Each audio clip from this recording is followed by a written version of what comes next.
Right, I got a request to make the spline grow. So we'll essentially be doing this. All shader driven. Once it reaches like the ending point, it will start to go like this. You don't want to separate, so just make sure never to get to that point like this. And yeah, it's just shader driven, so you can customize it. You can call it, change it, whatever you want. Shader is very simple itself. Shader is not the complex part, it's the UVs that are the complex part. Ignore all this. This is it. We're just using the texture coordinates, and we are expanding it based on where it is on the gradient using vertex normal load space. You don't need to use my IVGen here. This is my IVGen. You don't need to use it. You just, if you have something like a pipe, it will work. So first of all, you'll notice that it tapers off. We can't have it tapering off. That's not a thing that we want to do. So if we go into our blueprint, here in the construction script, we have start, and we go into generate spline. Have a main thing. Where we do the meshes here. We set the scales, so let's just copy paste this. Get the stem scale.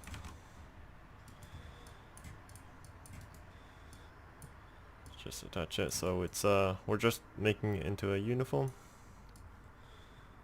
so it doesn't change at all. Let's compile.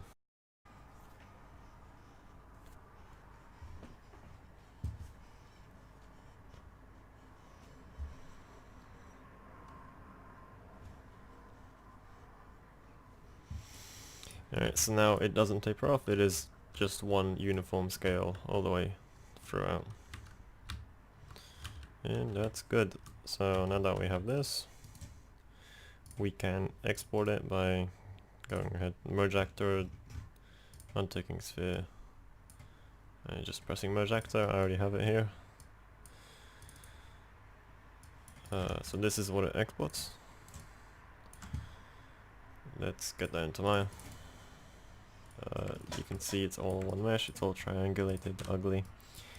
When I double click it and isolate, you can see it gives us this. Obviously that's not just one object, so I am going to go in the vertice mode, select everything, shift right click to vertices and merge vertices. This will recognize your vertices are overlapping, and this is going to be one correct object. I'm just going to go mesh separate, and let's just get a material. So we have this mesh separated, and now we want to go into quadrupolate on mesh and press the square, untick all of these 180 degrees. This will 100% force it into squares. Yep, that's good enough. Let's do it for each one.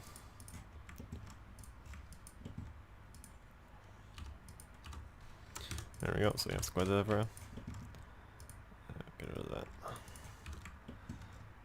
And now we want to select the whole reason of making a middle thing is so a middle edge here is so we can now select it. Take us all the way through the middle, and sometimes we will get these bad triangulations or quadrupolations. So let's just double click again, and it will carry your ass through. Now we just need to go to modify, convert them into polygon edges to curve. So now we have a curve, a nice curve out of our edges. We want to do it for every single one. So let me just do that.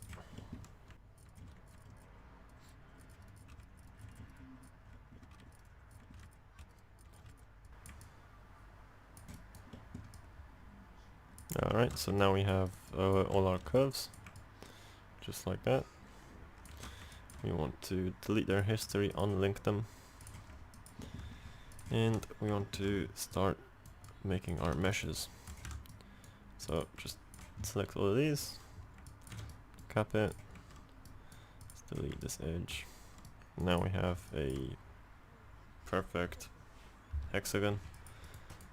Now we're gonna use, just delete everything else, click on your mesh, click on the sphere, Control E to extrude, just add some divisions, however many you want quite a bit. Vertices are cheap, don't care. And we want to delete the ending caps as well.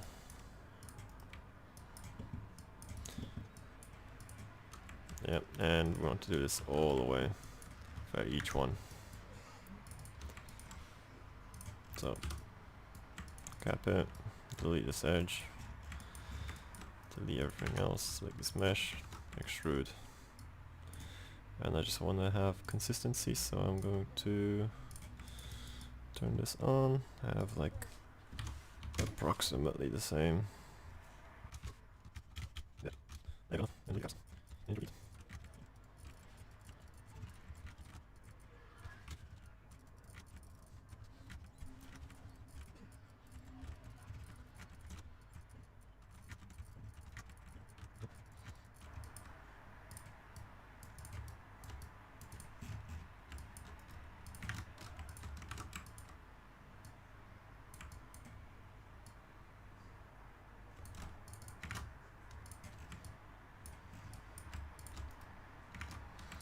There we go, we have all of the splines with no caps.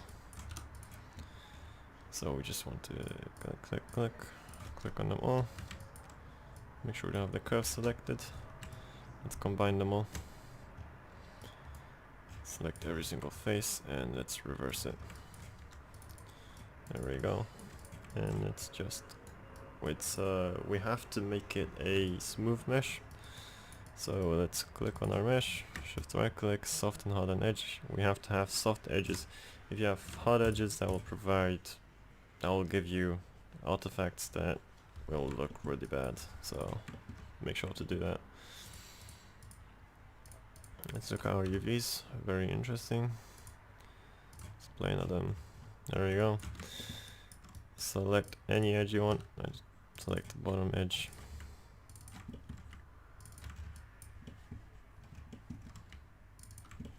There we go, let's cut it, shift right click cut. And let's unfold them, shift right click unfold. Let's just optimize a couple times, why not? Now, for the next part, we want to make sure that the endings of each branch are facing the same direction. So I'm gonna say that the endings are gonna be facing up. So this is the ending. I'm just gonna spin around to face up. So in this branch, I'm gonna select the ending, which is over there. So spin it around to face up. So right, this one. This one. This one. Alright. The scaling of them doesn't really matter, but the position of where they are put in really does matter. So we can leave them like this, it doesn't matter, as long as this is correct verticality. Let's get it to 0 to 1 space. Oh yes, and let's just do straighten UVs. Do it for every single one. I pressed this, by the way. And now we have nice straight UVs.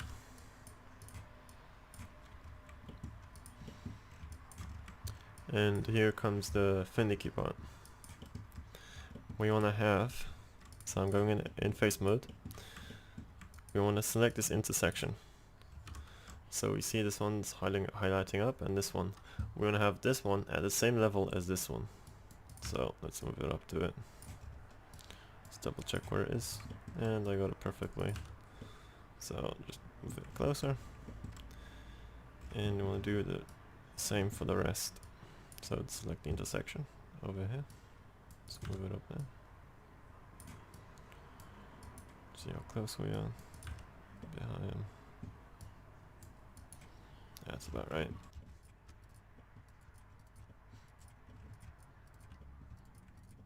Okay, now we have them all lined up. The width of it doesn't matter. We want to go into the scale, we want to press D, and we just want to go to the bottom and scale it so that the very top is the same or averagely enough as the other one. Do this for each one.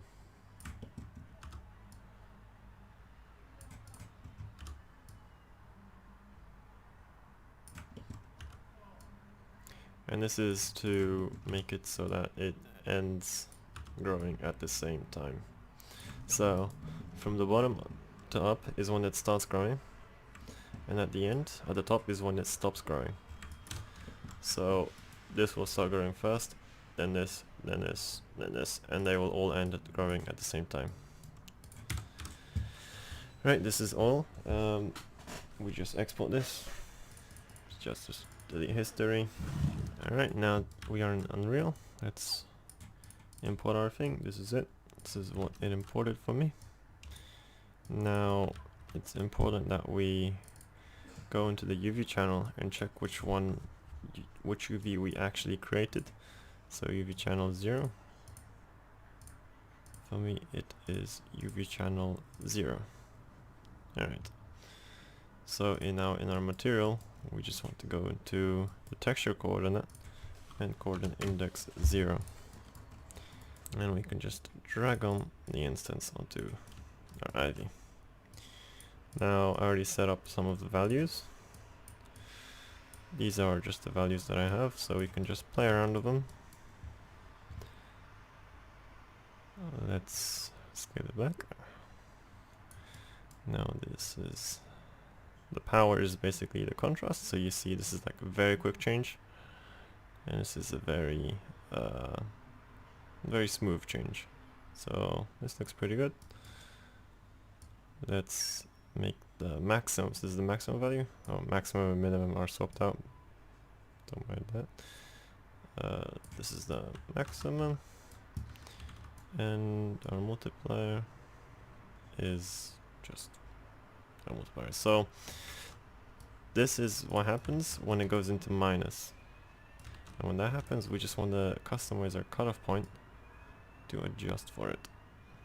There we go. So yeah, just mess around with these values until you get what you like. This looks pretty good. Just gonna customize the cutoff point. There we go.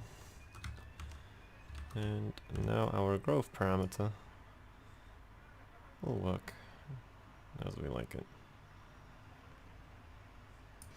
Now you see, once it reaches a certain value, it will grow into what we had before. So let's just make sure we never go above basically 0.2. So from 0.2 to 1.2 is the, so 1.2 is it completely not grown, and 0.2 is fully grown. 0.2. There you go, that's it, fully grown. And there we go, that's it. This is a parameter that we can control wherever, sequencer, wherever you want it, blueprints. That's all.